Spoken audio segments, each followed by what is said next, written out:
Richard, when you think about inequality in the UK, and it's a hot topic, and you think about, as you'd like the banking sector to be decentralised, flatter structure, more resilient, how do you begin to talk to the public or the political class about achieving those goals? Essentially, you know, if we want to produce something, we need funding, so there's a role for banks in almost everything that's happening in the economy. But what exactly is that role? I'd like to reflect on that. Banks are being thought of as intermediaries, but this is not really what's happening. Banks... What are they then? They're creators of the money supply. So you're firmly of the view that banks create money out of thin air? Yes, well, I produced the first empirical studies to prove that in the 5,000-year history of banking. Banks are thought of as deposit-taking institutions that lend money. The legal reality is banks don't take deposits and banks don't lend money. So what is a deposit? A deposit is not actually a deposit. It's not a bailment. It's not held in custody. At law, the word deposit is meaningless. The law courts and various judgments have made it very clear if you give your money to a bank, even though it's called a deposit, this money is simply a loan to the bank. That's true, yeah. So there is no such thing as a deposit. So you think it's probably adequately named then? So banks borrow from the public. Okay, so that much we've established. What about lending? Surely they're lending money. No, they don't. Banks don't lend money.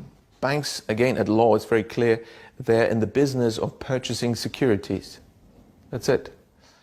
So you say, okay, don't, confuse me with all that legalese. No. I want a loan. I want a loan. Yeah.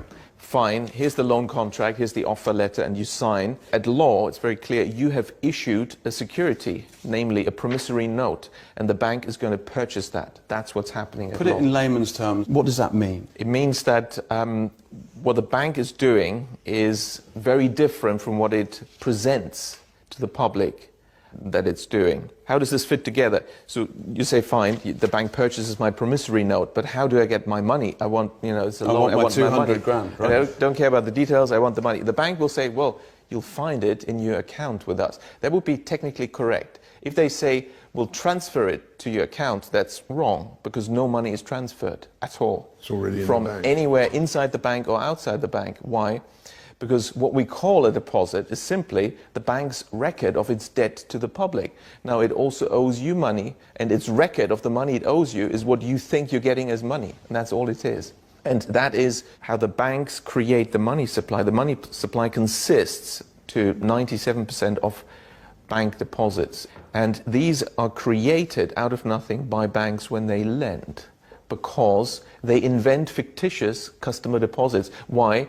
They simply restate, slightly incorrectly in accounting terms, what is an accounts payable liability arising from the loan contract having purchased your promissory note as a customer deposit, but nobody has deposited any money. I wonder how the FCA deals with this, because in the financial sector you're supposed to not mislead your customers.